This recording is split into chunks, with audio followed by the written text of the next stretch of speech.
وہ تو article 209 sub article 5 کے تحت ججز صاحبان جو ہائی کورٹ کے اور سپریم کورٹ کے ان کے کنڈکٹ کو گورن کرتے ہیں، اور جو سب آرٹیکل 6 ہے 209 کا کانسٹیٹیوشن آف 1973 کا، اس کے تحت جو ججز کا کوڈ آف کنڈکٹ ہے وہ سپریم جوڈیشل کونسل بناتی ہے۔ تو میں سمجھتا ہوں کہ اس خط کے اندر انہوں نے بیسیکلی یہ لکھا کہ یہ حالات اور واقعات ہیں، انہوں نے یہ کہا ہے کہ ہمیں رہنمائی دی جائے، چونکہ اس پہ کوئی ایسا لا نہیں ہے، کانسٹیٹیوشن کے اندر کوئی ایسی پروویژن نہیں ہے، کوئی ایسے رولز نہیں ہیں، تو ہم کیا کریں؟ ججز صاحبان کے پاس ایک ریمیڈی اویلیبل تھی کہ وہ کنٹیمپٹ آف کورٹ آرڈیننس جو 2003 ہے اس کے تحت پروسیڈ کرتے، یا جو آرٹیکل 204 ہے کانسٹیٹیوشن آف 1973 کا، اس کے تحت کنٹیمپٹ کی پروسیڈنگ انیشیٹ کر سکتے تھے۔ لیکن انہوں نے شاید چونکہ پچھلا سال جو جیسے چلا کانسٹیٹیوشن کی جو صورتحال تھی، پریویلنگ سرکمسٹانسز جو پاکستان کے اندر تھے، ان کو سامنے رکھتے ہوئے کہ یہ ایک بڑا سینسٹیو معاملہ ہے اور اگر یہ بھی اوپن ہو جاتا ہے تو ملکی حالات خراب ہو سکتے ہیں، اس لیے انہوں نے ایک اپنا right option within the code of conduct of the ججز انہوں نے اپنی اپیکس کورٹ کو لکھا کہ ہماری رہنمائی۔ اب آگے کیا ہو، میں اس پہ مزید آپ سے بھی بات کرنا چاہوں گی۔ شاہ خاور صاحب، آپ کو بھی باقاعدہ ویلکم کہتی ہوں، مصطفیٰ نواز کھوکھر صاحب، دونوں کا بہت بہت شکریہ۔ شاہ خاور صاحب، یہ اب رہنمائی جو مانگی گئی تھی جج صاحبان کی طرف سے، اسی طرف معاملہ جائے گا، یا آج چیف جسٹس صاحب نے بھی ذکر کیا کہ ہمارے جج صاحبان جو ہیں وہ کنٹیمپٹ کا اختیار رکھتے ہیں، یا یہ بال جو ہے یہ واپس اسلام آباد ہائی کورٹ کے معزز جج صاحبان کے کورٹ میں ہی جائے گی؟ آپ کو یہ آغاز کیسا دکھائی دیتا ہے آج کی کارروائی کا؟ دیکھیں، یہ ایک بڑا اہم آغاز تھا، اور ابھی آپ نے بھی جو ایک ابتدائیہ میں بات کہی وہ یہ کہی کہ چیف جسٹس صاحب یا کورٹ جو تھی وہ بڑی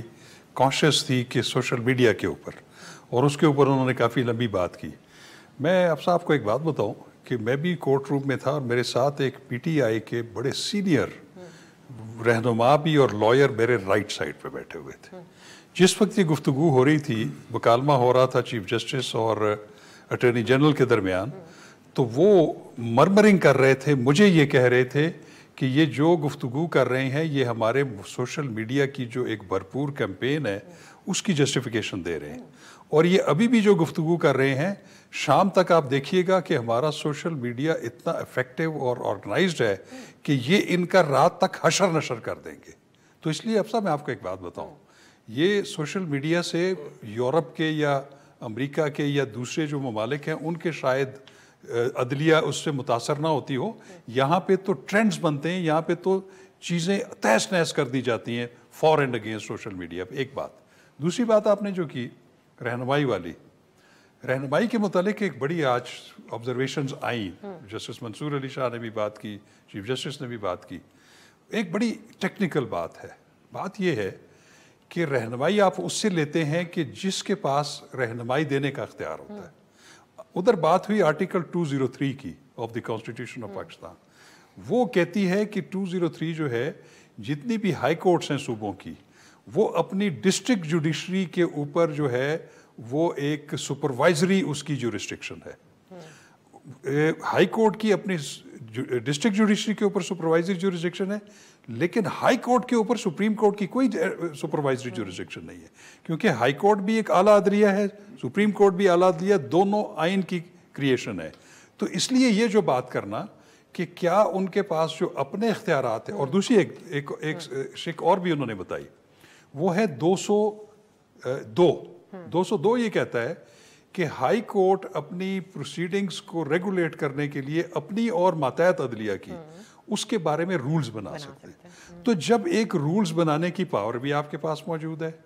اس کے بعد آپ کی سپروائزری جورسڈکشن بھی ہے کہ آپ نے پروٹیکٹ کرنا ہے اپنے ڈسٹرکٹ جوڈیشری، کیونکہ کنٹیمپٹ آف کورٹ کی پروسیڈنگز جو ہیں 2003 کا جو لا ہے وہ ڈسٹرکٹ جوڈیشری خود نہیں کر سکتی۔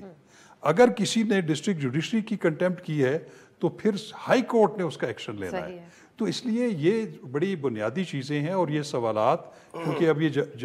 جب سماعت آگے بڑھے گی یہ ساری چیزیں آئیں گی، اور اس میں کوئی شک نہیں ہے کہ ابھی ریاست علی آزاد صاحب نے بھی کہا کہ ایک کنٹیمپٹ آف کورٹ کی ایک قسم ہوتی ہے، وہ ہے جوڈیشل کنٹیمپٹ۔ جوڈیشل کنٹیمپٹ یہ ہوتی ہے کہ اگر کسی جج کی یا کسی بھی عدالت کی انصاف کی فراہمی کے دوران اس میں رخنہ ڈالنے کی یا رکاوٹ ڈالنے کی کوشش کی جائے تو ہائی کورٹ کے جج جو ہیں معزز جج صاحبان وہ از خود نوٹس لے کر اس کو کنٹیمپٹ کا نوٹس ایشو کر سکتے. اس کی میں مثال آپ کو دیتا ہوں. 1 مارچ 2024 اسلام آباد ہائی کورٹ کے ایک معزز جج جو اس کے سیکریٹری بھی ہیں انہوں نے ڈپٹی کمشنر اسلام آباد ایس ایس پی اسلام آباد ایک ایس ایچ او کو جوڈیشل کنٹیمپٹ میں خود سو موٹو ایکشن لیا, ان کو ٹرائل کیا, ان کو 6 ماہ 4 ماہ اور 2 ماہ کی سزائیں دی. تو اس لیے ریمیڈیز یہ کویشچن بڑا امپورٹنٹ ہے, یہ آئے گا صاحب. کھوکھر صاحب پہلے اب سوشل میڈیا کا تذکرہ شاہ صاحب نے کر دیا تو اس پہ ہم پہلے بات کرتے ہیں. یہ جو وگ کا کانسیپٹ ہے ججز کے, یہ دنیا بھر کے اندر جج صاحبان ایسے فیصلے دیتے ہیں جس سے, اور خاص کر اگر سیاسی معاملات ہوں, بہت سارے لوگ خوش ہوتے ہیں, بہت سے ناخوش ہوتے ہیں. ماڈرن ورلڈ کے اندر ڈیجیٹل میڈیا ایک بہت بڑا ٹول ہے, وہاں پر ہر کوئی اپنے ڈیجیٹل ٹیم رکھتا ہے, سوشل میڈیا کو کے سیل چلاتا ہے. سو آپ سمجھتے ہیں کہ اس چیز سے بادر ہونا چاہیے ہمارے معزز جج صاحبان کو؟ دیکھیں, اگر تو ہمارے ملک میں اب سے ایسی تاریخ ہوتی کہ ہماری جوڈیشری نے ہر دور کے اندر متنازع فیصلے نہ دیے ہوتے اور انہوں نے قانون اور انصاف کو سامنے رکھتے ہوئے اپنی رائے دی ہوتی, اپنے فیصلے دیے ہوتے, تو پھر ہم یہ کہہ سکتے تھے کہ ہاں سوشل میڈیا کی کوئی حیثیت نہیں ہے. لیکن ہماری جو اس ملک کی بدقسمتی سے تاریخ رہی, کوئی ایسا دور نہیں گزرا جس کے اندر متنازع فیصلے نہ آئے ہوں. ابھی لیٹلی اسی سپریم کورٹ کی آپ کے سامنے اگزامپلز موجود ہیں کہ انہوں نے ذوالفقار علی بھٹو صاحب کے کیس کو ری وزٹ کیا, اور اس وقت کے جو حالات تھے ان کے اوپر بڑی تبصرہ آرائی ہوئی, اور یہ کہنے میں جج صاحبان کو بھی کوئی مذائقہ نہیں رہا کہ اس وقت کا جو بینچ تھا جس نے بھٹو صاحب کو سزا دی اس کے اوپر ایک دباؤ تھا, اور ہم اپنے اوپر سے ایک دھبا دھونا چاہتے ہیں. پھر مزید آگے آپ چلتے جائیں, جو فیصلے آتے رہے اس کے بعد کی دہائیوں میں, وہ کسی طرح سے بھی فیصلے قانون کے مطابق نہیں تھے, دباؤ کے تحت ہی تھے. اور اس کا نتیجہ یہ نکلا ہے کہ آج ہماری سیاست کا چہرہ مسخ ہو کے رہ گیا. ہماری جو پالیٹی ہے وہ اتنی, اس کے اندر نفرتیں بڑھ چکی ہیں, اتنی زیادتیاں ہو چکی ہیں کہ اب لائنز اتنی کلیئرلی ڈرا ہو چکی ہیں کہ لوگ یہ پہلے دن سے تہیا کر بیٹھے ہوتے ہیں کہ عدلیہ سے فیصلہ صحیح نہیں آنا, وہ دباؤ کے تحت ہی آنا. یہ ہمارے ملک کی ایک ایسی حقیقت ہے, خاص کر سیاسی معاملات میں کہ ہر آدمی یہ بات پہلے سے جانتا ہے کہ ہمارے ہاں عدلیہ اپنا کندھا فراہم کرتی ہے, اور اس کے نتیجے میں جو پولیٹیکل لیڈرز ہیں ان کو ڈسکوالیفائی کر کے پولیٹیکل گیم سے آؤٹ کیا جاتا ہے. جو اختیار پاکستان کی عوام کے پاس ہے انہیں ایکسرسائز کرنا چاہیے. کسی کو بھی اس پولیٹیکل گیم سے باہر کرنے کا اپنے ووٹ کے ذریعے, وہ ان کو اختیار کرنے نہیں دیا جاتا, عدالتوں کے ذریعے لوگوں کو ڈسکوالیفائی کر کے باہر کیا جاتا ہے. اور یہ بات سر, میں اگر آپ اجازت دیں, جسٹس ستر منلہ نے آج عدالت میں بھی کہی, انہوں نے کہا ملک میں سیاسی انجینئرنگ ہوتی رہی ہے, اور یہ تاثر ہے کہ سپریم کورٹ بھی ملوث رہی ہے. ججوں کا خط یہ بتا رہا ہے کہ سلسلہ آج بھی جاری ہے. میں بڑی ادب و احترام سے جسٹس ستر منلہ سے اس چیز کے اوپر اختلاف کروں گا کہ یہ تاثر نہیں ہے, یہ حقیقت ہے. اس ملک کے اندر جو ہوا ہے ہم سب اس سے واقف ہیں, ہر دور کے اندر یہ ہوتا ہے. اب سوال ہمارے لیے یہ پیدا ہوتا ہے افضا کہ اس وقت تو منصف سوال کر رہے ہیں انصاف کے لیے, اور وہی چیز سامنے لے کر آئے ہیں جو ہم سب جانتے تھے. تو اب اگر ہمارے پاس ایک یہ موقع آیا ہے تو اس موقع کو ہم ملک کے حالات کو بہتر کرنے کے لیے استعمال کر سکتے ہیں یا نہیں کر سکتے. جس طریقے سے میں سمجھتا ہوں, میری ذاتی رائے ہے کہ پہلے کمیشن بنایا گیا, یہ بال بجائے اس کے سپریم کورٹ خود اس معاملے کو ایڈریس کرتی, انہوں نے جس طریقے سے ایک ون مین کمیشن کی طرف اس کو دھکیلا وہ بھی مناسب نہیں تھا. اور تصدق جیلانی صاحب نے اپنے خط کے اندر ٹھیک کہا انہوں نے کہ جو کام آپ سے کرنے کے لیے کہا گیا ہے آپ اس سے کیوں کترا رہے ہیں, اور خود ہی کیجئے. اب یہ ہمارے پاس موقع ہے, اور اس موقع میں سپریم کورٹ کو میرا خیال سے ایک بڑی سٹرنجنٹ گائیڈ لائن سامنے لے کر آنی چاہیے کہ اگر کسی جج صاحب کے اوپر کسی سیاسی مقدمے کے اندر کسی انٹیلیجنس ایجنسی کی طرف سے اگر پریشر ڈالا جاتا ہے تو انہیں کیا راستہ اختیار کرنا چاہیے. یہ جو 6 جج صاحبان ہیں انہوں نے آج سے 1 سال پہلے اپنے چیف جسٹس کو خط لکھا, اور اس خط کے اندر انہوں نے کہا کہ توہین عدالت کی کارروائی شروع کی جائے. لیکن وہ چیف جسٹس صاحب جو تھے انہوں نے شاید مناسب نہیں سمجھا, اور انہوں نے شاید کوشش یہی کی کہ معاملہ توہین عدالت کی طرف نہ جائے اور اس سے پہلے ہی ہینڈل کر لیا جائے, لیکن وہ نہیں ہو سکا. اور الزامات کی نوعیت بھی بہت سنگین ہے. دیکھیں آپ کسی جج صاحب کے بقول ان کے اگر ان کے بہنوئی کو اغوا کر لیتے ہیں اور ان کو ٹارچر کرتے ہیں, پھر اسی طرح ایک جج صاحب کے گھر اگر کریکرز پھینکے جاتے ہیں, پھر جج صاحبان کے کیمریز لگائے جاتے ہیں ان کو بلیک میل کرنے کے پرپز سے. تو یہ بڑے سنگین نوعیت کے الزامات ہیں. ہمیں اس موقع پہ جہاں پر ملک کی معیشت تباہ و برباد ہو چکی ہے, جہاں پر ملک کی سیاست نہیں رہ گئی, انسٹیٹیوشنز کی سینکٹیٹی ختم ہو چکی ہے, یہ ہمارے پاس موقع ہے کہ ہم چیزوں کو ٹھیک کرنے کی کوشش کریں.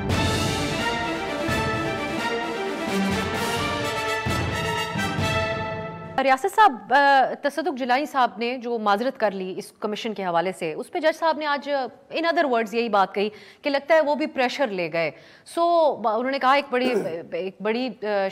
قابل احترام شخصیت ہیں, ان کو نامنیٹ کیا گیا, لیکن دیکھیں بڑی دکھ کی بات ہے کہ وہ بھی معذرت کر گئے اس سے بیکاز آف دا پریشر. سو آپ نہیں سمجھتے کہ جیلانی صاحب جنہوں نے اپنے خط کے اندر واضح کیا کہ حکومتی ٹی او آر سے ان کو اعتراض ہے اور یہ معاملہ عدلیہ کو خود دیکھنا چاہیے, تو یہ تضییق آج ان الفاظ, یہ پریشر لینے کے الفاظ کہہ کے ایک سابق چیف جسٹس صاحب کی یہاں کر دی گئی آج؟ میں سمجھتا ہوں کہ چونکہ جب سے یہ کمیشن بنا تھا تو سچی بات ہے لائرز کمیونٹی بھی یہ سمجھتی تھی کہ شاید سٹنگ ججز صاحبان 2-4 اس کے اندر کمیشن کے اندر ہوں گے. تو جب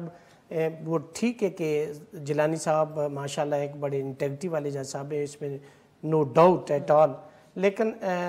اس کے ساتھ ساتھ پبلک کے اندر بھی یہ تشویش تھی کہ ایک ریٹائر جج صاحب ہیں, شاید لوگ اس حوالے سے نہیں سمجھ رہے تھے. چونکہ جو انکوائری ایکٹ ہے 2017 اس کے تحت تو یہ ہے کہ جو سی پی سی کے تحت جتنے اختیارات ہوتے ہیں وہ کمیشن کو ہوتے ہیں. آج اٹرنی جنرل نے بھی اس میں بڑی ایکسپلینیشن دی کہ کنٹیمپٹ کے بھی اختیارات ہیں اور فلاں فلاں فلاں, لیکن ایون دین لوگ اور جو بارس تھیں جو اس کے اندر لوگوں کا یہ اس پہ سیٹسفیکشن نہیں تھی, اس سب یہ سمجھتے تھے کہ یا تو اس کو جوڈیشل سائیڈ پہ سپریم کورٹ آف پاکستان اس کو سنے 184(3) کے تحت سنے چونکہ یہ پبلک امپورٹنس کا کوشچن ہے, یا وہ یہ سمجھتے تھے کہ سٹنگ سرونگ ججز صاحبان میں سے وہ. لیکن سر یہ جو سوال اٹھ رہا ہے کہ کنٹیمپٹ کی کارروائی کیوں نہیں کی جج صاحبان, میں نے پہلے کہا نا کہ جو لاسٹ ایئر ابھی دیکھیں کانسٹیٹیوشن کی کیا صورتحال تھی, پریکٹیکلی تو کانسٹیٹیوشن ایگزسٹ کرتا تھا, نظر آتا تھا, لیکن اس کی اپلیکیشن کہاں تھی. لیکن کمشنر کو اگر آپ بلا سکتے ہیں, دیگر لوگوں کو بلا سکتے ہیں, تو ادھر بھی پھر کچھ. لیکن اس میں ایک بڑا ٹیکنیکل سوال تھا کہ ایک ریٹائر جج صاحب سرونگ جو ججز صاحبان ہیں ان کو سمن کر سکتے ہیں, یہ بڑا ایک ٹیکنیکل کوشچن ہے. اس طرح دیکھیں ایگزیکٹو کا بنایا ہوا کمیشن ہے نا, اس کا مطلب ہے کہ کل وزیر داخلہ کو بنا دے تو وہ بھی ججز صاحبان کو بلوا لے, وزیر اعظم بھی بلوا لے, تو وہ ان کو نہیں بلوا سکتے تھے. تو اس کا ایک اور بھی ریپرکشنز ہو سکتا تھا جو میں پریمپٹ کرتا ہوں کہ ممکن ہے جن ججز صاحبان نے خط لکھا ان کو سمن کیا جاتا کہ آئیں کمیشن میں پیش ہوں, وہ ججز صاحبان کنٹیمپٹ کا نوٹس ان کو دے دیتے, تو پھر کیا سٹینڈ اس کی رہ جاتی سینٹیٹی اس کمیشن کی. تو لہٰذا یہ جوڈیشل سائیڈ پہ دیکھنا, چونکہ یہ بہت ایکسیپشنل سرکمسٹانسز ہیں, ایونچولی یہ سپریم کورٹ نے ایک اچھا فیصلہ کیا ہے اور اس کو جوڈیشل سائیڈ پہ دیکھ لیں چونکہ لا نہیں ہے. ایک اور بات بھی میں آپ سے جاننا چاہوں گی, میں شاہ خاور صاحب سے ہو کے آتی ہوں کیونکہ آپ عدالت میں آج موجود تھے, ہم نے آپ کو بولتے ہوئے نہیں دیکھا, اگر آپ بات کرتے تو کیا کرتے. میں پہلے شاہ خاور صاحب, آپ سمجھتے ہیں کہ ایز فرسٹ ریئیکشن, کیونکہ عدلیہ کا فل کورٹ میٹنگ بھی ہوئی, اس کے بعد پرائم منسٹر صاحب کی چیف جسٹس صاحب سے ملاقات ہوئی, بہت لمبی وضاحت اس کے اوپر بھی آج کی عدالتی کارروائی میں جج صاحب نے دی ہے, لیکن یہ ایک سبکی ہوئی ہے ایز فرسٹ تھنگ یہ کمیشن بنانا ریٹائرڈ جج صاحب کے سربراہی میں, جن جج صاحب نے خود ہی بعد میں معذرت کر لی. دیکھیے میرے خیال ہے کوئی سبکی کی بات نہیں ہے. بات آج جو اٹارنی جنرل نے جو سپریم کورٹ کا جو موقف تھا ان کی 2 فل کورٹ میٹنگز کا وہ پڑھ کے بتایا انہوں نے, اور یہ بھی سامنے بات آئی ہے کہ جو پہلا اجلاس ہوا تھا شاید 26 کو فل کورٹ کا, اس میں یہ ڈیسائیڈ ہوا تھا کہ پرائم منسٹر کو کانفیڈنس میں لیا جائے اور اس کے اوپر ایک انکوائری کمیشن بنایا جائے. یہ متفقہ آج بات ہوئی ہے ادھر, اور اسی طرح اگلی میٹنگ میں بھی. اب بات یہ ہے کہ میرے خیال میں کہ یہ اچھا ہوا کہ اس کو جوڈیشل سائیڈ پہ لے جایا گیا, اس پہ 7 رکنی بینچ بنا اور 7 رکنی بینچ کے اوپر بھی اعتراض شروع ہو گئے کہ یہ 7 رکنی کیوں ہے, فل کورٹ نہیں ہے. اس میں ایک ٹیکنیکل پرابلم جو ہمارے ذہن میں آتی ہے وہ یہ ہے کہ اب practice and procedure act supreme court کا آ چکا ہے 2023, اس میں 184(3) کے تحت یہ جو کارروائی ہے اس پہ ایک اپیل کا حق ہے. تو 7 ججز اس لیے ضروری ہیں میرے حساب سے کہ وہ اگر اس کے خلاف کوئی اپیل کرنا چاہے گا تو وہ پھر ریمیننگ ججز وہ بھی پھر اس کا حصہ بن جائیں گے, کیونکہ ان کی بھی کنسنسس آ جائے گی, وہ بھی ڈیسیجن لیں گے. لیکن آج ایک عندیہ جو دیا گیا وہ یہ ہے کہ شاید یہ جب دوبارہ اسمبل ہو 29 کو سپریم کورٹ, تو چیف جسٹس صاحب نے یہ بھی کہا کہ ہو سکتا ہے کہ ہم فل کورٹ تشکیل دے دیں. آل رائٹ, میں یہ کہتا ہوں کہ بالکل دے دیں, تاکہ ایک کولیکٹیو وزڈم سامنے آ جائے اور یہ اتنا ایک سینسٹیو ایشو جو کورٹ کے سامنے ہے وہ کسی منطقی انجام تک پہنچے. لیکن میں آپ کو ایک بات بالکل واضح طور پہ بتا دوں, یہ جو اس کی انکوائری ہے یا اس پہ شہادتیں اکٹھی کرنا, اس کی تحقیق کرنا, یہ سپریم کورٹ کی جورسڈکشن سے باہر ہے. 184(3) میں نہیں کر سکتے. سپریم کورٹ کا فل کورٹ بھی 15 ججز بھی بن جائیں, انہوں نے الٹیمیٹلی اس کو کسی تھرڈ پارٹی کے حوالے کرنا ہے, چاہے وہ 3, 4, 5 سٹنگ ججز آف دی ہائی کورٹ یا سپریم کورٹ ہوں, ان پہ انہوں نے کمیشن بنانا پڑے گا, کیونکہ اس کمیشن کے پاس یہ اختیار ہوگا کہ وہ تمام لوگوں کو بلا کے ان کی سٹیٹمنٹس ریکارڈ کر کے دوسروں کو سننے کے بعد وہ سارے اختیارات استعمال کریں گے, یا پھر یہ انکوائری کمیشن کی طرف بھی جا سکتا ہے. تو جانا الٹیمیٹلی اس نے ایک تیسرے ایک فورم پہ جانا ہے. تو وہ آپ دیکھ لیں گے کہ یہ اگر 15 رکنی بینچ بھی بن گیا, اس میں کیا ہوگا, یہ ہوگا کہ وہ معزز جج صاحبان سے کہیں گے کہ آپ اپنے جو موقف ہے وہ ایفیڈیوٹ کی شکل میں دے دیں. جب وہ ایفیڈیوٹ آئے گا, وہ جن پہ الزامات لگائیں گے, تو قانون کا تقاضا یہ ہے کہ ان کو سننا بھی ضروری ہے. پھر ان سے ایفیڈیوٹ کاؤنٹر مانگے جائیں گے. جب دونوں ایفیڈیوٹ سامنے رکھے جائیں گے اور اس میں ایک بالکل اپوزٹ چیزیں ہوں گی, تو اس کے اوپر پھر دونوں کو بلا کے ان کی شہادت ریکارڈ کرنا ضروری ہو جائے گا. وہاں پہ یہ معاملہ جو ہے یا پھر ایک جوڈیشل کمیشن کی طرف چلا جائے گا یا انکوائری کمیشن کی طرف. وہ ان کی ساری ایکسرسائز کمپلیٹ کرنے کے بعد اس سپریم کورٹ کو ریکمنڈیشنز دیں گے اور وہ آگے حکم دیں گے. اس کی مثالیں 2 موجود ہیں. پیناما لیکس والی 5 رکنی بینچ تھا, انہوں نے خود چیزیں ڈیسائیڈ نہیں کی, انہوں نے ایک جوائنٹ انویسٹیگیشن ٹیم بنائی. جوائنٹ انویسٹیگیشن ٹیم کی رپورٹ کے اوپر انہوں نے پھر آگے ریکمنڈیشن. اسی طرح جو وہ میمو گیٹ تھا, میمو گیٹ بھی اس وقت مجھے یاد ہے میاں نواز شریف صاحب اس میں ایز اے کمپلیننٹ آئے تھے 184(3) میں, اس پہ سو موٹو لیا گیا. لیکن اس کی تحقیق کے لیے پھر 3 ہائی کورٹ کے جج صاحبان کا ایک کمیشن بنایا گیا, جس کی سربراہی اس وقت کے رشتان ہائی کورٹ کے چیف جسٹس, جو آج کے چیف جسٹس پاکستان ہے, جسٹس فائز عیسیٰ کر رہے تھے. اس وقت کے ہائی کورٹ کے چیف جسٹس جو تھے اقبال حمید الرحمان کر رہے تھے, اور شاید سندھ ہائی کورٹ کے بھی ایک چیف جسٹس. تو اس لیے میں یہ کہتا ہوں کہ یہ جو بھی صورت ہوگی, اس کی تحقیق جو ہے یہ کمیشن یا انکوائری جو اب تحقیق اور انکوائری کے سلسلے میں کہیں معاملہ ادھر ادھر گم نہ ہو جائے کہیں. سو ایک شارٹ بریک, واپس آئیں گے اس پہ بھی, اور کھوکھر صاحب سے ہم سینٹ الیکشنز کے حوالے سے بھی خصوصی گفتگو کرنا چاہتے ہیں شارٹ بریک کے بعد.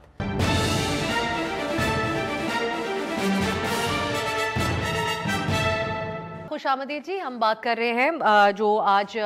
سپریم کورٹ کی کارروائی ہوئی, 5 جو جج صاحبان, اسلام آباد ہائی کورٹ کے جج صاحبان کی طرف سے خط لکھا گیا تھا, اس کے حوالے سے میں کھوکھر صاحب, ایک تو کنٹیمپٹ کے حوالے سے تو جو اگر اس میں آپ کچھ, وہ تو ہم کر چکے اس پہ بات, لیکن پاکستانی سیاست کے اندر ہم آپ سے کئی دفعہ اس پہ بات کرتے ہیں کہ بہت ساری چیزیں نارملائز ہو گئی ہیں. اب جس طرح سینٹ کے الیکشنز ہوئے, اس میں ان پارٹیوں نے جن لوگوں کو سپورٹ کیا وہ آؤٹ سائڈرز ہیں. سو ایک بحث یہ اب شروع ہو چکی ہے کہ کیا یہ تسلیم کر لیا گیا کہ آپ حکومت کے اندر رہنا چاہتے ہیں, جیسا کہ رانا ثناء اللہ صاحب نے کہا تھا کہ وزیر داخلہ محسن نقوی صاحب کو بنوانا ہماری 5 سالہ حکومت کی ضمانت ہے. سو آپ سمجھتے ہیں کہ یہ چیز اب نارملائز ہو گئی, تسلیم کر لی موجودہ سیاسی جماعتوں نے؟ اب دور حاضر کا سب سے بڑا المیہ ایک یہ ہے کہ سیاسی جماعتیں سیاسی رہ نہیں گئیں, وہ سیاست کر نہیں رہیں. انہوں نے پاور پالیٹکس میں الجھ کر اپنی سیاست کو آؤٹ سورس کر دیا ہے, اور اسٹیبلشمنٹ کی حمایت حاصل کرنے کے لیے وہ بس اب ان کی فیصلوں کی حمایت کرتے ہیں. اب میں کل پرسوں ایک کلپ دیکھ رہا تھا, نصرت جاوید صاحب نے اپنے پروگرام میں انہوں نے بات کی, انہوں نے ایک فقرہ استعمال کیا, فیصل واڈا سب سے ڈاڈا ہی ہے ویسے انڈیڈ. اب باقی تمام جو جماعتیں ہیں تو وہ جنہوں نے ان کو ووٹ دیے, پیپلز پارٹی کے, ایم کیو ایم کے جو لوگ تھے, وہ بھی آخر ایک دوسرے سے سوال کر رہے تھے کہ یار یہ ہم کیوں دے رہے ہیں. لیکن کھوکھر صاحب کہیں پہ سوال نہیں بھی کر رہے تھے, میڈیا نے جب پوچھا انہوں نے کہا ہماری قیادت نے طے کیا ہے, تو اس میں پھر اب سوال کی گنجائش بھی ہمیں نہیں نظر آتی. سیاسی پارٹیوں کے اندر انٹرنل ڈیبیٹ کی گنجائش ختم ہو چکی ہے, سیاسی پارٹیوں کے اندر اختلاف رائے نہیں ہو سکتا, وہاں پر بادشاہتیں قائم ہیں. اگر آپ کسی چیز کے اوپر ڈسینٹ کرتے ہیں تو پھر آپ کی پارٹی کے اندر گنجائش نہیں رہ جاتی. رضا ربانی صاحب ہماری سیاست کا ایک بہت بڑا نام ہے, پارلیمانی تاریخ کا ایک بہت بڑا نام ہے. ان الیکشنز میں انہیں نہیں سامنے لایا گیا, انہیں سینٹ کا ٹکٹ نہیں دیا گیا ان کی جماعت کی جانب سے. تو جماعتیں جو ہیں اب وہ ایک اور سمت میں چل رہی ہیں, اور ان کو احساس نہیں ہو رہا کہ اس وقت آن گراؤنڈ صورتحال کتنی بدل چکی ہے. لوگ ایک واضح قسم کی سیاست چاہتے ہیں. 8 تاریخ کو جس طریقے سے لوگوں نے تمام آڈز کے اگینسٹ تمام مشکلات کے اگینسٹ جس طرح تحریک انصاف کے لیے ووٹ دیا، وہ ایک پاکستان کی تاریخ میں ایک دور حاضر کا بھی آپ اس کو ایک انپریسیڈنٹڈ واقعہ کہہ سکتے ہیں. اور اب یہ جو صورتحال جس سے جو ہمیں درپیش ہے، اس کے اندر سیاسی جماعتیں اگر وہی کردار ادا کرتی چلی گئیں جس کی وجہ سے لوگوں کی اکثریت نے ان کی طرف جانا مناسب نہیں سمجھا، ان کو ووٹ کرنا مناسب نہیں سمجھا، تو وہ تو پھر ایک ماضی کا حصہ بن کر رہ جائیں گی. اور ایک بڑا شدید ڈسکنیکٹ پیدا ہو گیا ہے. یہ جو PDM-2 کی جو جماعتیں اس وقت حکومت میں بیٹھی ہیں، ان کو اندازہ ہی نہیں ہے کہ آج پاکستان کہاں پہنچ چکا ہے اور یہ کس قسم کی سیاست کر رہے ہیں. یہ ذہنی طور پر ابھی تک 90 کی دہائی سے باہر نہیں نکل سکے. اور اگر ہم نے اپنی سیاست کو تبدیل نہ کیا، سیاسی جماعتوں نے اپنے آپ کو ریفارم نہ کیا، تو ظاہری بات ہے ایک پرٹیکولر پولیٹیکل پارٹی جس کے ساتھ لوگوں کی ہمدردی بھی ہے، اس کو وہ وکٹم ہوڈ کا بیانیہ بھی ان کے پاس ہے، جہاں پر ان کی برتری حاصل رہے گی وہاں پہ سیاست کو بھی نقصان ہوتا رہے گا. سیاست کو بالآخر ایشوز کے اوپر واپس آنا ہے، لوگوں کے مسائل کے اوپر واپس آنا ہے اور اچھی پریسیڈنٹس اس ملک کے اندر سیٹ کرنے ہیں. وہ انفارچونیٹلی ہماری سیاسی جماعتیں اس وقت وہ کردار ادا نہیں کر نہیں ہے. اور پھر جو ڈویژن ہے اگر کوئی کرنا چاہے بھی تو اس کی گنجائش بھی. شاخاور صاحب، یہ جو ہم سینٹ کے الیکشن کی بات کر رہے ہیں، اب آپ سمجھتے ہیں کہ ہم ایک اتفاق یا ایک میثاق جہاں پر ڈومین طے ہو، سب اپنے اپنے دائرہ اختیار میں کام کریں، اچھا کام کریں تاکہ اس کا کریڈٹ بھی ان کو مل سکے اور ایسی مداخلت کی وجہ سے وہ کرٹیسزم نہ ہو، اس سے اب دور ہی ہیں اگر یہ حقیقتیں ہیں؟ میں کہتا ہوں کہ مصطفیٰ صاحب نے بڑی اچھی چیز کی طرف نشاندہی کی. پتہ ہے اس وقت ضرورت اس بات کی ہے، ایک وسیع تر ڈائیلاگ تمام انسٹیٹیوشنز اور سٹیک ہولڈرز میں ہونا بہت ضروری ہے. ہمیں اپنی حدود اور قیود جو ہے وہ طے کرنی ہے ڈائیلاگس کے ذریعے. مجھے یاد ہے کہ جب جسٹس آصف سعید کھوسا ٹیک اوور کر رہے تھے ایز چیف جسٹس تو انہوں نے اسپیچ کی تھی. انہوں نے کانسیپٹ دیا تھا کہ ایک وسیع تر ڈائیلاگ ہونا چاہیے اور وہ انہوں نے تجویز یہ دی تھی کہ صدر مملکت جو ہے یہ تمام جتنے بھی جوڈیشری ہے، ایگزیکٹو ہے، پولیٹیکل پارٹیز ہیں، آرمڈ فورسز ہیں، انٹیلیجنس ایجنسیز ہیں، ان سب کو بلا کے تو ان کے درمیان ایک ڈائیلاگ کریں اور کچھ اچھی چیزوں کے اوپر اتفاق کریں. اور اس وقت بالکل بات ٹھیک ہے کہ اس وقت جو پولرائزیشن ہے پولیٹیکل پارٹیز کے درمیان، اس وقت جس پولیٹیکل پارٹی کی بہت زیادہ فالوئنگ ہے، کلٹ فالوئنگ ہے شخصیات کی، وہ نظریات سے آ رہی ہیں، وہ ان کو نظریات کا کوئی پتہ نہیں ہے. دوسری طرف جنہوں نے اچھا رول پلے کر سکتے ہیں پالیٹکس میں، وہ آج آہستہ آہستہ جو ہے وہ ارریلیونٹ ہوتے جا رہے ہیں. تو اس لیے ہر پولیٹیکل پارٹی کا ایک اچھا رول آنا جو ہے ہماری جمہوریت کے لیے بڑا ضروری ہے. لیکن اس کے امکانات آپ کو نظر آتے ہیں؟ امکانات دیکھیں پھر یہ کرنا پڑے گا. آفٹر فار آل ایگزامپل ایک مثال دینا چاہوں گی، جج صاحبان نے جو خط لکھا اس میں کیبنٹ میں اس کو کافی حد تک ریجیکٹ کر دیا. اس کی کوئی تحقیقات نہیں ہوئی لیکن کچھ باتیں اس قسم کی ہم نے سننے کو ملی کہ انہوں نے ڈاؤن پلے کیا اس خط کو، شکوک و شبہات کا اظہار کر دیا. ایسے ماحول کے اندر آپ سمجھتے ہیں کہ کوئی اتفاق ڈومین اور مداخلت کے معاملے میں ہو سکتا ہے؟ دیکھیں اب سب پرابلم یہ ہے کہ ہم اپنے ماضی قریب میں بھی دیکھیں. اب میں کہتا ہوں آپ 2008 سے آنورڈز آ جائیں، ٹھیک ہے. ہماری پولیٹیکل پارٹیز جو ہیں ہمیشہ ٹول بنتی رہی ہیں اسٹیبلشمنٹ کا، کیونکہ ان کو فائدہ پہنچنا ہے، اور دوسرے وکٹمائز ہوتے رہے ہیں جن کو انہوں نے لیٹ ڈاؤن کرنا ہے. یہ ایکسرسائز بار بار جاری ہے. اس ایکسرسائز کو ختم ہونا ہے اور اس ایکسرسائز کو ختم کرنے کی سب سے بڑی ذمہ داری پولیٹیکل پارٹیز کی ہے. میں یہ کہتا ہوں کہ آج بھی یہ تمام پولیٹیکل پارٹیز جو ہیں یہ زخم زدہ ہیں، یہ سارے ایگریوڈ رہے ہیں، ٹھیک ہے. اس پورے پروسیس میں ایک اچھی بات ہوئی تھی 96 میں جب ایک میثاق جمہوریت ہوا تھا. اس وقت پاکستان پیپلز پارٹی اور PMLN کے درمیان ہوا تھا. میں کہتا ہوں کہ یہ معاملات ابھی بھی ایسے درست ہو سکتے ہیں کہ ایک میثاق جمہوریت کریں جس میں PTI بھی ہو، جس میں پیپلز پارٹی بھی ہو، جس میں ANP بھی ہو، چھوٹی جماعتیں بھی ہوں، مسلم لیگ بھی ہو. وہ جب تک اکٹھے نہیں ہوں گے، ایک میثاق پہ دستخط نہیں کریں گے، اس وقت تک میں سمجھتا ہوں کہ معاملات ایسے ریاست صاحب میثاق سے زیادہ ایک ایگزامپل بھی آپ محسوس کرتے ہیں سیٹ کرنے کی ضرورت ہے اس وقت؟ کیونکہ میثاق جمہوریت پھر کب تک اس کے اوپر عمل درآمد ہوتا رہا، وہ بھی ہم نے اپنی سیاست میں دیکھا. اس میں ایک مثال آج عدالت میں مثال دی گئی جسٹس صدیقی صاحب کو، انہوں نے کہا ہم نے انصاف دیا. اس وقت ہم یہ کہنے کی پوزیشن میں ہے کہ ان کو واقعی انصاف ملا؟ جو چیزیں انہوں نے پوائنٹ آؤٹ کی تھیں اس میں کوئی مثال قائم ہوئی، یا پھر بس ان کو مرات ہی مل گئیں اور اب وہ جو سٹیٹس تبدیل ہو گیا ان کا؟ میں سمجھتا ہوں کہ ڈیلے جسٹس ڈینائی جسٹس. شوکت صدیقی صاحب کا انصاف تب انصاف ہوتا جب انہیں ریموو کیا گیا اور انہوں نے اس آرڈر کو اسیل کیا before the honourable supreme court of Pakistan. مزہ تو تب تھا کہ مہینے 2 کے اندر اس کا فیصلہ ہو جاتا اور وہ ریسٹور ہو کے تو ایز اے جج پھر جاتے اور پھر وہ چیف جسٹس بھی بنتے. انصاف تو یہ تھا, ٹھیک ہے, لیکن انصاف اب لیٹ بھی ہوا تو اس کو بھی انصاف, لیکن میں نے جو میگزم آپ کو بتا دیا میرا موقف وہی ہے. اب آ گیا دوسرا پولیٹیکل پارٹیز کے حوالے سے 1 پوائنٹ ایجنڈا ہے. تمام پولیٹیکل پارٹیز, کوئی لمبی چوڑی گفتگو نہیں ہے, ایک ٹینیور کی قربانی دینے کی ضرورت ہے کہ سارے پولیٹیکل لوگ, پولیٹیکل پارٹیز, پالیٹیشنز اس پوائنٹ پہ متفق ہو جائیں کہ اب ہم نے اسٹیبلشمنٹ کو کسی پولیٹیکل پارٹی نے سروس نہیں دینی.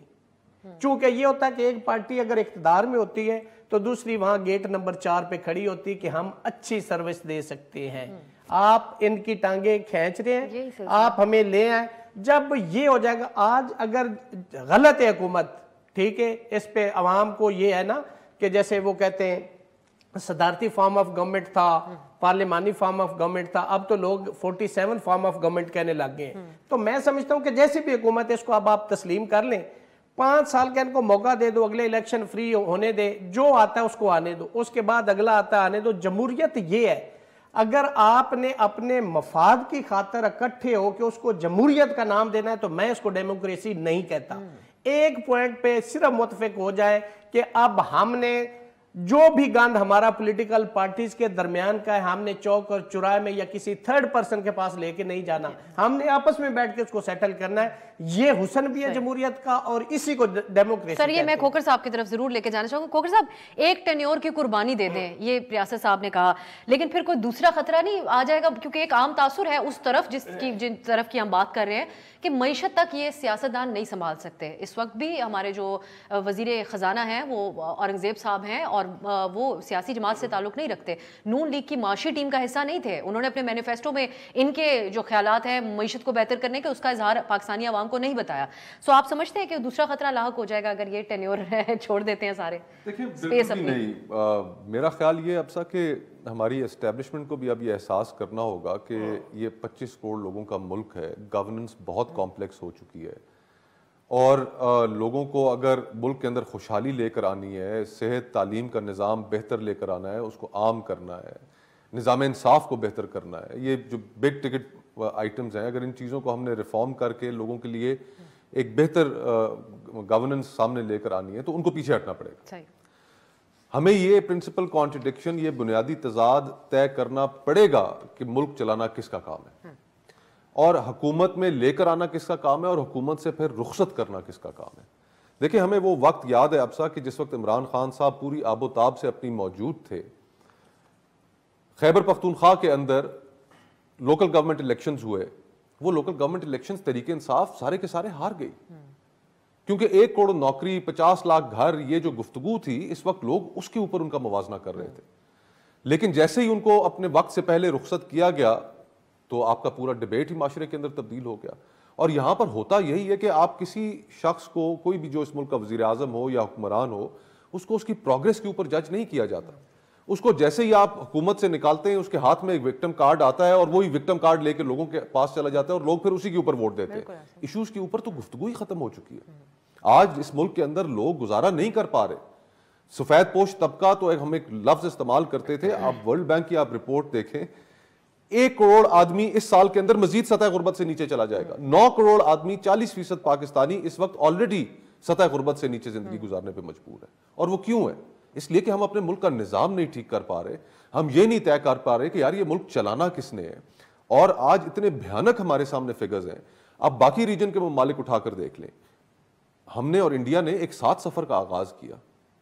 وہاں پر تو اس طرح کی کوئی صورتحال نہیں ہے, وہاں پر تو سیاستدانوں نے ہی اس ملک کو آگے لے کر گئے, آگے انہوں نے پہنچایا. کیا بنگلہ دیش کے اندر سیاستدان موجود نہیں؟ انڈیا میں ڈیموکریسی, وہاں کسی نے مارشل لا نہیں لگایا. اور پھر آپ بنگلہ دیش کی ایگزامپل اٹھا کر دیکھ لیں تو یہ الٹیمیٹلی کام پوری دنیا میں, اب سی سی صاحب ہیں مصر کے اندر, کوشش پہ کوشش کرتے چلے جا رہے ہیں لیکن وہاں پر معاملات ان سے نہیں چل پا رہے. ترکی میں دیکھیں, ترکی میں کیسے ٹرانسفارمیشن. تو اب آپ کو یہ احساس کرنا پڑے گا, ایک قدم ملک کی خاطر پیچھے ہٹنا پڑے گا, سیاستدانوں کو موقع دینا پڑے گا اور پھر لوگوں کو یہ موقع دینا پڑے گا کہ آپ احتساب کریں کہ کس کی بہتر حکومت تھی, کس کی نہیں تھی. یہ معاملات آپ کے 10 سالوں کے اندر ٹھیک ہو جائیں گے, لیکن آپ کسی کو کوئی کام تو کرنے دیں. آج اس ملک کے اندر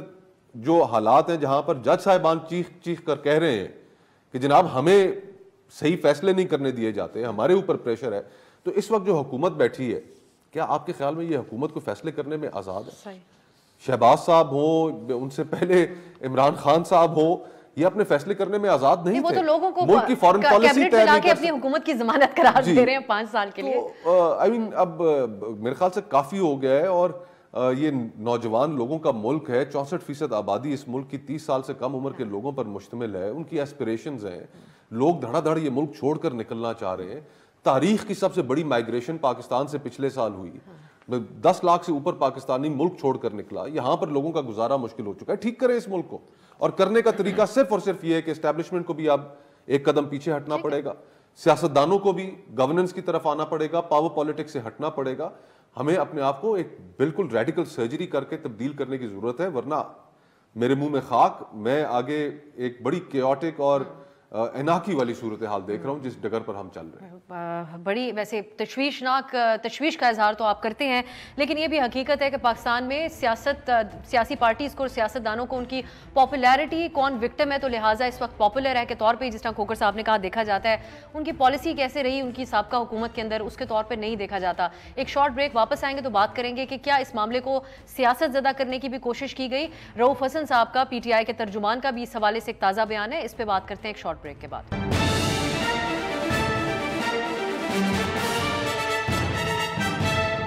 بریک کے بعد خوش آمدید. یہ جو معاملہ ہے جج صاحبان کے خط کا, اس پہ پی ٹی آئی بہت بڑھ چڑھ کر اس میں حصہ لے رہی ہے, کافی موقعوں پر اس پہ سیاست کرتے ہوئے بھی دکھائی دے رہی ہے. رؤوف حسن صاحب کی آج بھی انہوں نے ایک پریس کانفرنس کی جس میں وہ کہتے ہیں کہ چیف جسٹس صاحب نے فل کورٹ کی بات کی تو بالکل فل کورٹ ہونی چاہیے, لیکن مگر چیف جسٹس کو اس فل کورٹ کا ممبر نہیں ہونا چاہیے. ساتھ ہی وہ یہ بھی کہتے ہیں کہ سینئر ترین جج کو بھی اس فل کورٹ کا ممبر نہیں ہونا چاہیے, اور صرف اسی صورت میں انصاف مل سکتا ہے, اس کے علاوہ انصاف مل ہی نہیں سکتا. یہ سیاسی جو ریاست صاحب گفتگو پی ٹی آئی کر رہی ہے اس معاملے کے اوپر, اس حد تک اس کو سیاست زدہ ان کو کرنا چاہیے. میں سمجھتا ہوں کہ یہ بڑا سینسٹیو ایشو ہے, اس کے اندر اس کو پولیٹیسائز کرنا ہی نہیں چاہیے. یہ جن دو فریقین کے درمیان ہے, ویسے سٹیک ہولڈر ہم میں کالے کوٹ والے, ہمارا انٹرسٹ ہے چونکہ ہم اس کا پارٹ اینڈ پارسل ہیں, اور عدلیہ کی آزادی کے ہم علمبردار, ہم جو کلیم کرتے ہیں, ٹھیک ہے, سول سوسائٹی بھی ہے, لیکن پولیٹیکل پارٹیز اپنے پولیٹیکل گین اور لاس کے لیے اس کو پولیٹیسائز نہ کریں. دیکھیں فل کورٹ اور فل بینچ میں فرق کیا ہے, پہلے تو یہ چیزیں بھی ان کو انڈرسٹینڈ کرنی چاہیے نا. جس بینچ کے اندر چیف صاحب خود بیٹھے ہیں, وہ 2 ججز کا ہے, 3 کا ہے, 4 کا, وہ فل بینچ ہے. فل کورٹ جو ہوتی ہے اس کے اندر بھی چیف صاحب ہی بیٹھے ہوئے ہوتے ہیں, تو پھر فل کورٹ یا فل کورٹ اپیل کے حق والا معاملہ ہے, تو یہ پی ٹی آئی کو سمجھ میں لانے کی ضرورت ہے. میں بالکل ایگری کرتا ہوں کہ اگر آپ فل کورٹ کی آپ ڈیمانڈ کرتے ہیں تو پریکٹس اینڈ پروسیجر ایکٹ جو 2023 ہے اس کے تحت تو پھر اپیل پرووائڈڈ ہے. پھر آپ اگر جو کوئی بھی اگریوڈ ہوگا وہ اپیل کہاں لائے کرے گا, باقی تو ججز ہی کو نہیں رہے, کس سپریم کورٹ کے پاس وہ لگائیں گے. اگلی بات یہ کہ ایک پولیٹیکل لیڈر جو پی ٹی آئی کے تھے, انہوں نے یہ ایک بات کی تھی ایک شو میں, تو میں نے ان کو کہا تھا, وہ کہتے ہیں کہ جی اس میں ریویو ہے. میں نے کہا جب تک آپ اپیل اگزاسٹ نہیں کرتے آپ ریویو فائل ہی نہیں کر سکتے. تو میں سمجھتا ہوں کہ یہ ایک حساس معاملہ ہے, اور اس کا سلوشن ایک اچھے ایک ایسے طریقے سے, چونکہ رولز آئین قانون میں کوئی پروویژن نہیں. آج بڑی بہترین بات ہے مسٹر جسٹس منصور علی شاہ صاحب نے اور اطہر من اللہ صاحب نے کہی کہ بھائی اس میں نہیں ہے تو آپ اس کو آگے وے فارورڈ جانا ہے, ہم نے اس کا کوئی سلوشن نکالنا ہے. دیکھیں لا ہمیشہ ڈیولپ ہوتا ہے, اگر آج ایسے ایشو پہ کوئی ججمنٹ نہیں ہے تو اب یہ ایک ججمنٹ آ جائے گی. آئندہ کے لیے ایک راستہ, ایک پریسیڈنٹ, ایک ریشو ڈیسیڈنٹ آئے, سپریم کورٹ آف پاکستان اس کے اندر طے کر دے گی. ایک اور بات بھی پوچھنا چاہ رہی ہوں آپ سے کہ وقت سے رقم ہے, لیکن ریاست صاحب آج آپ جب عدالت پہ موجود تھے, کیونکہ کارروائی اب پوری قوم دیکھتی ہے ٹی وی پہ, تو ہم سننا چاہ رہے تھے کہ آپ کیا نمائندگی کریں گے اسلام آباد ہائی کورٹ بار کی. تو بات آپ تو نہیں کی, آپ نے وہاں پر موقع نہیں ملا آپ کو بات کرنے کا, تو آپ کیا کہنا چاہتے ہیں؟ چیف صاحب نے چونکہ فرمایا کہ میں وکیلوں کے نمائندہ سے بات کرنا چاہتا ہوں, کسی وکیل سے انڈیویجولی بات نہیں کرنا چاہتا, تو انہوں نے بھری کورٹ میں کہا کہ یہاں پہ وکیلوں کے کوئی نمائندہ ہیں جو الیکٹڈ لوگ ہیں, تو تو صدر سپریم کورٹ آف پاکستان تھے اور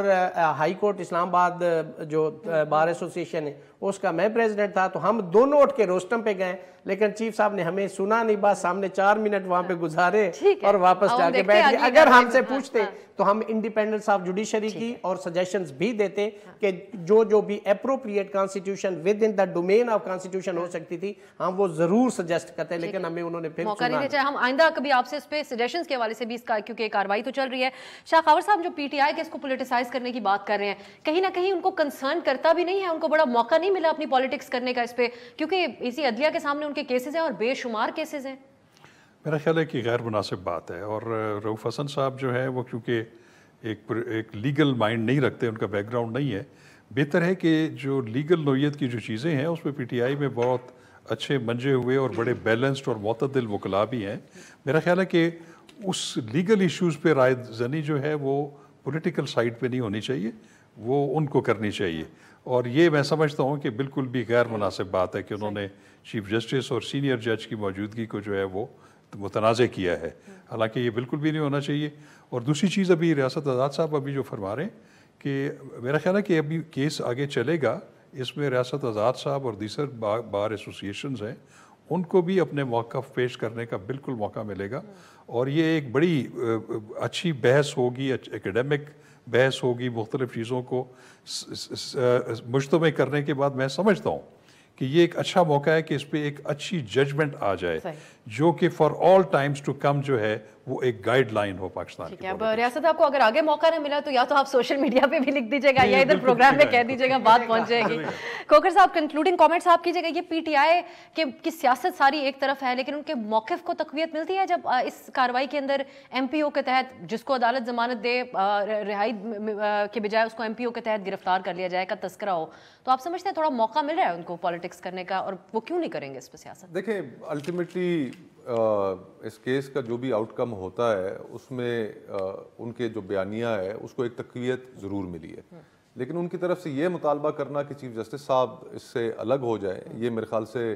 they've gone a little above board، اور ان کو پہلے بھی جو معاملات ان کے رہے مخصوص نشستوں کے حوالے سے دیکھ لیں، سنی اتحاد کونسل میں شمولیت، مجلس وحدت مسلمین میں شمولیت، تو عمران خان صاحب کی غیر موجودگی میں تحریک انصاف ایک رڈلیس اس کا تاثر پیش کر رہی ہے۔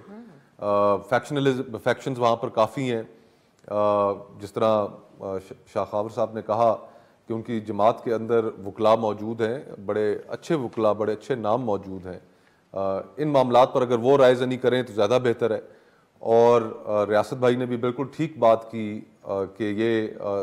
ہائی کورٹ کے جج صاحبان اور سپریم کورٹ کے درمیان ایک معاملہ ہے، اس میں اجتناب کرنا چاہیے میرے خیال میں تحریک انصاف کو کہ وہ چیف جسٹس صاحب کو اس طرح کنٹروورشل بنائیں۔ ٹھیک ہے ان کے فیصلوں سے اختلاف ضرور کیا جا سکتا ہے، ان کا جو 13 جنوری کا غالباً فیصلہ تھا بلے کا نشان لینے کا، اس کو ہم میں سے بہت سے لوگوں نے نہیں بھی سراہا، اور نہیں ہونا چاہیے تھا ایسا۔ مخصوص نشستیں جو ہیں وہ آج جو تحریک انصاف کو نہیں مل پا رہی وہ اسی وجہ سے نہیں مل پا رہی، اس فیصلے کی وجہ سے، لیکن اپنا سکور نہ سیٹل کریں اس کے اندر سیاسی طور پہ، سیاسی طور کے اوپر اس میں ذرا اجتناب کریں۔ بہت شکریہ آپ کا مصطفیٰ نواز کھوکھر صاحب، شاہ خاور صاحب اور ریاست علی آزاد صاحب، تینوں کے قیمتی وقت اور قیمتی رائے کے لیے۔ ناظرین یقیناً ایک کنفیوژن پی ٹی آئی کے موقف میں بھی پائی جاتی ہے۔ کل سینیٹر علی ظفر صاحب جو ہمارے پروگرام میں تھے، جو قانونی معاملات کو سمجھتے ہیں، وہ اس طرز جس انداز میں معاملہ آگے بڑھ رہا ہے اس پہ مکمل طور پہ مطمئن دکھائی دیے، اور کم و بیش اسی قسم کی انہوں نے گفتگو کی جو یہاں پروگرام میں ہوئی۔ لیکن جب سیاسی رہنما بات کرتے ہیں تو وہ جو رؤوف حسن صاحب پریس کانفرنس کر رہے ہیں اسی قسم کا بیانیہ ہے، دیکھتے ہیں کہ کسی ایک پیج پہ پی ٹی آئی آتی ہے یا نہیں آتی ہے۔ آج کے لیے اجازت دیجیے، خدا حافظ۔